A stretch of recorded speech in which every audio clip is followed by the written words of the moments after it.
Oh, good morning. We're just walking over the bridge, a bridge built by Isambard Kingdom Brunel on the entry to the Balmoral estate.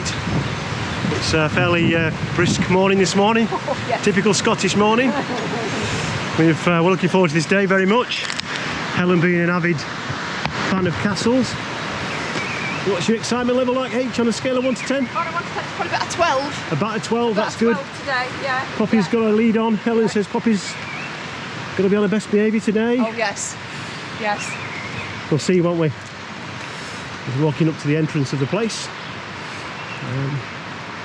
The cenotaph here. Memorial. First World War. Yeah, First World War memorial. Yeah. It's really... Yeah. This is round to the entrance.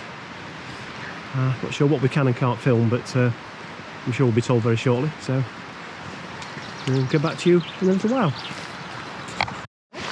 Well, this is the long driveway from the gatehouse down to the estate.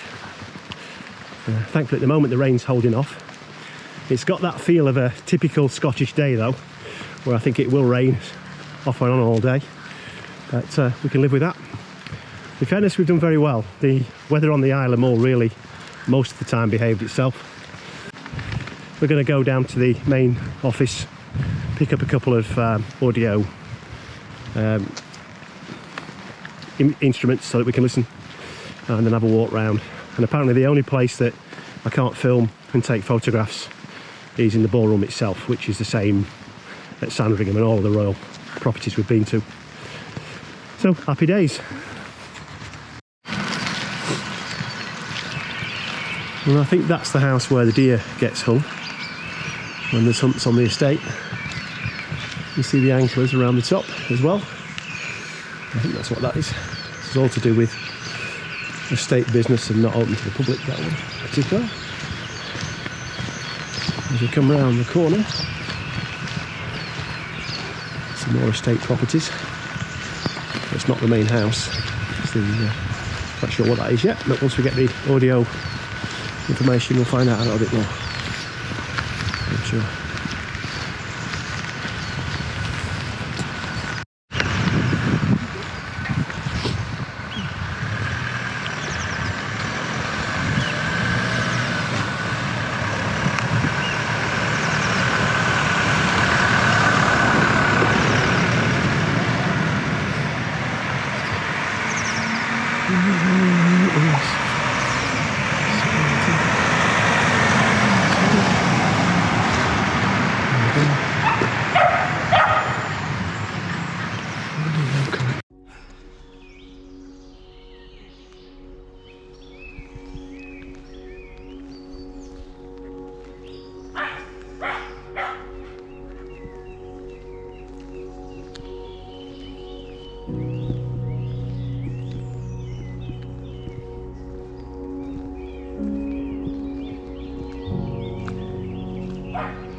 Balmoral Gardens. It's very well tended and cared for. 55,000 hectares is the estate. Mainly run by 6 stalkers. The area is divided into 6 areas and a stalker in charge of each. They do a deer count every year, the management of deer, but it also includes in the activities here fishing and grouse shooting on the Highland moors. The main focus of this estate here seems to be fishing and deer. The grouse shooting takes place a little bit further afield. It's a very beautiful, peaceful place. It's nice that we visited at this time, really, because there's hardly anybody here.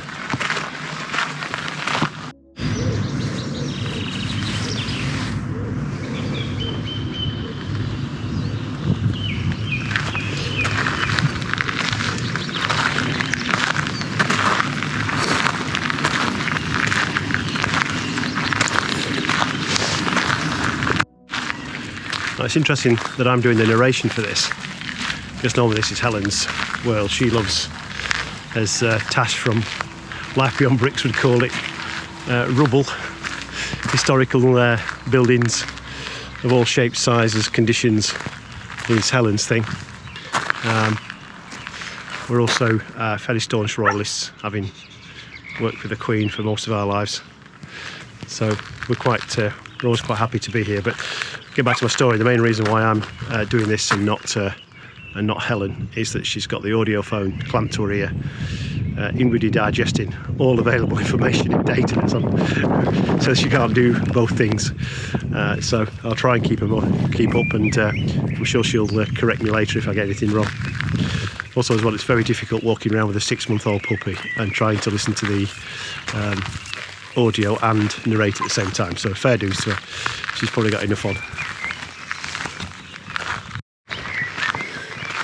You're walking up through the garden, you suddenly get from the right another view of the house from a slightly different angle.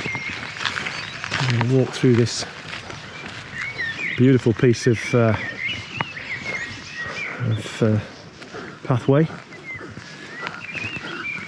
up to the gates, and they've got GR and MR on the gates.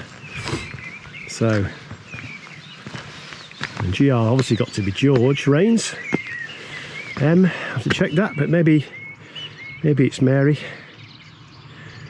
There's Queen, 1923. I have to double check that, but I think that's the way it is. And obviously we'll look down across at the house from that direction, which is quite an interesting viewpoint. The Queen's flag's flying from the top. The Red Lion, the Royal Standard. I suspect it will change when she's in residence. I suspect there's a different flag in place for when she's in residence and when she's not, but for the moment that one's flying. Well, that's what happens, isn't it, when you pull? Helen's just told me an interesting fact, actually. Apparently this is one of the drier places in Scotland, although yesterday wouldn't be evidence of that. But it's also the coldest, and that they can have a frost every month of the year, with the possible exception of July. And it's interesting, isn't it, thinking about that. So walk through this walkway. I know there's a name for it, but I can't think what it's called, this walkway. But, it's very nice. The old ornate gates. Please close the gate, it says. We can do that as we progress.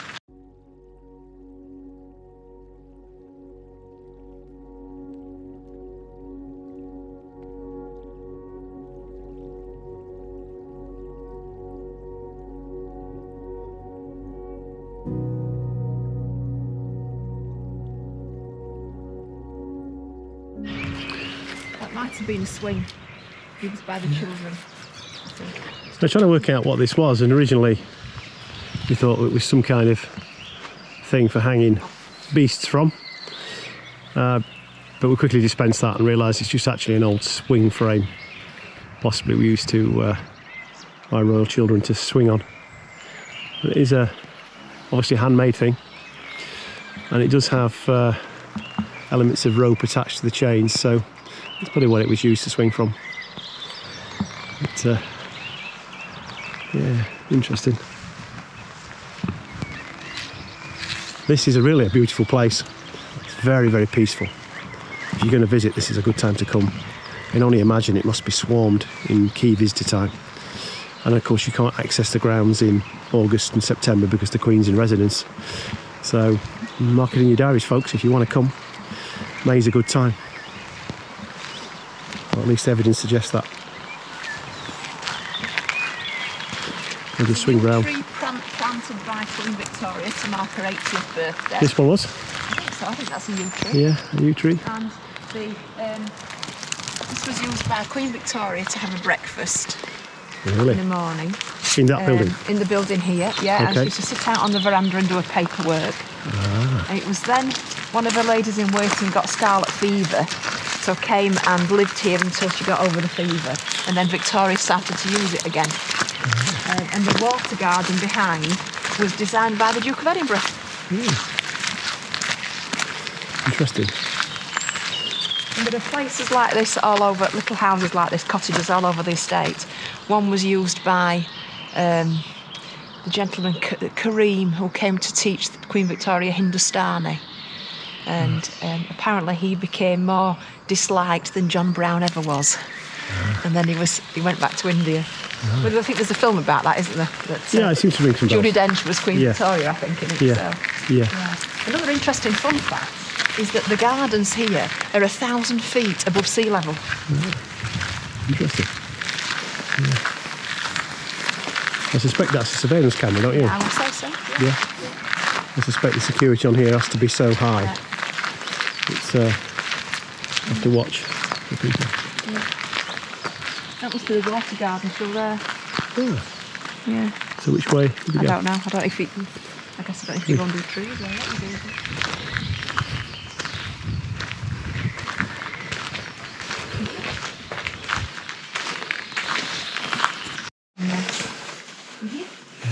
At the moment we can't go in these buildings, but this is the garden house, and on the wall there is a picture of Queen Victoria and John Brown, which won't come out on the video, but it just gives you an idea.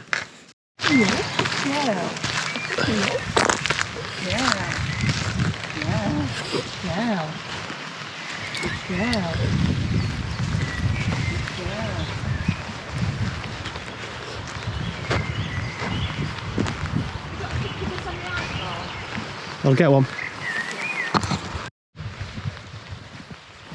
It's a very impressive house, this, whichever way you look at it, or a castle, or whatever it's you prefer to refer it to. But it's very impressive, and it's made out of that sort of light coloured local stone that's you can clearly see will be here in 1,000 years with the right kind of maintenance.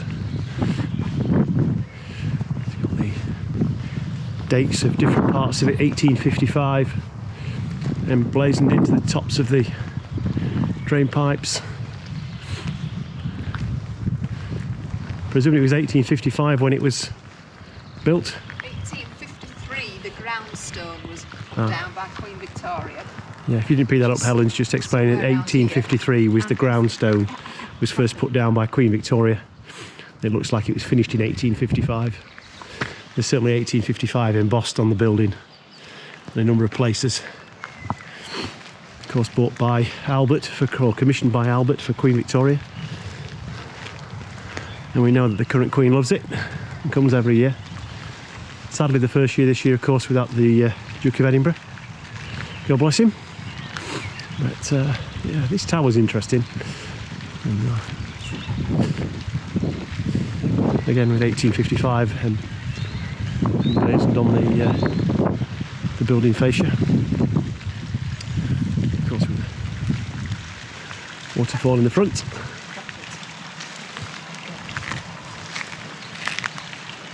And I guess that's what it's all about. It's all about deer hunting. All about deer hunting. Yeah. I know that divides opinion. We make no comment on it. The world is a complex place and we don't profess to have all the answers, so we'll stay away from that one and just show you the buildings.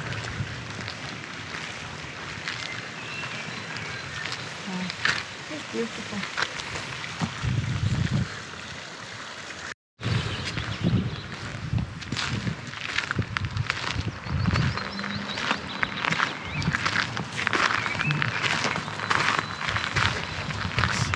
Side of the house, I'm thinking that this will be the west facing side of the house. Can't go inside apart from the ballroom, but I think that's the case normally. I don't think it's as open as some places, but there are restrictions everywhere, including places like Sandringham,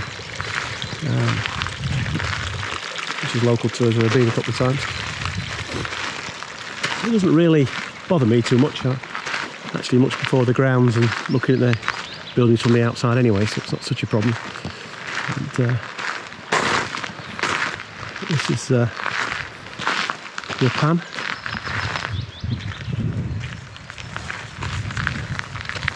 Apparently Queen Victoria spent 7 years of her life in Scotland.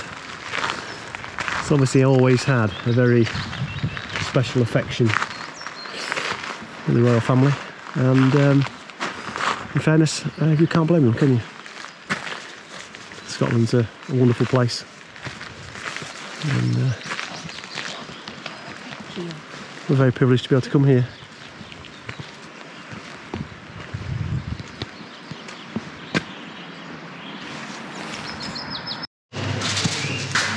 My footman's uniforms? Yeah, footman and page. Yeah.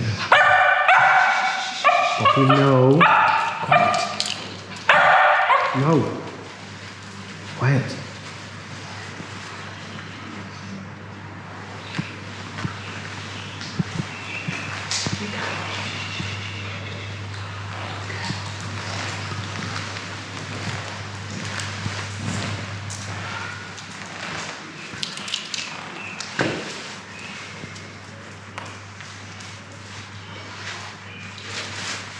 These are pictures of Tsar Nicholas II of Russia attending here. Oh, wow. And Duchess of Connaught, Princess Margaret of Connaught. And John Brown. That's the real picture of John Brown. Billy Connolly doesn't look anything like him.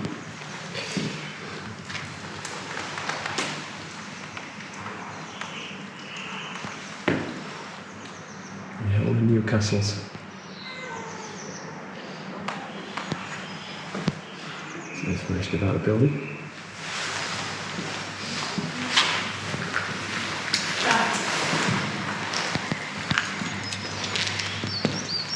Let's go into the shop. Okay. Okay. Yep. Hey, an old Austin Ruby van. I do like things like this, I must say. Mr. M. Sheridan, butcher of Ballater.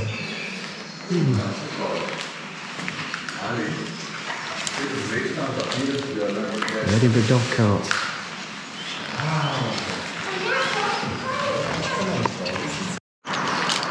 It's obviously where they tie up the ponies.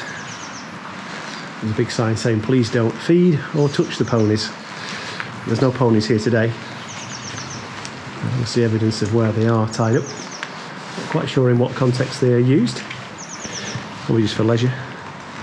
Or indeed, probably for pulling the carts. More of a traditional thing, I suspect, these days. More likely to see the use of other vehicles, I think, today. This is back into the courtyard, where the main shop is, and Helen's in the shop at the moment with credit card and not frightened to use it. Have a quick walk round the corner. Come on.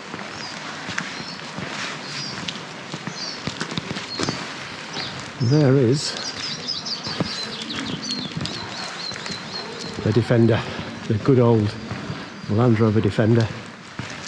Stalwart of the estate, I'm sure, for many years. Over several marks and generations of the vehicle, I'm sure, have been used here.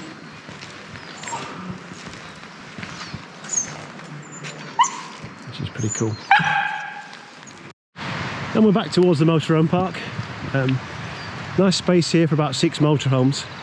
Incidentally, overnight parking is allowed here, and it's part of the Britstops book as well. So, and there's no charge during this time. I think there's a charge during August and September only. It also says that motorhome waste disposal is available at Braemar Caravan Park for £5. Yeah, that's an interesting point. So if you did stay here for a couple of days, or you wanted to do that, you could come back and just empty your waste and your toilet there. Yeah, that's very interesting. That's good, isn't it? It is. Yeah. 1, 2, 3, 4. Yeah, 6 motorhome bays. Yeah. After a final overnight stay, we headed back home, over the bridge, past Edinburgh and into England. having had 3 wonderful weeks, predominantly on the Isle of Mull.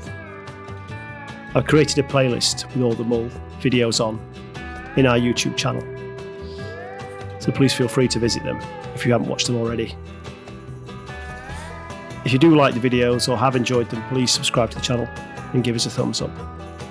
And any comments that you've got, gratefully received in the space below. Thanks once again for supporting us and for supporting the channel.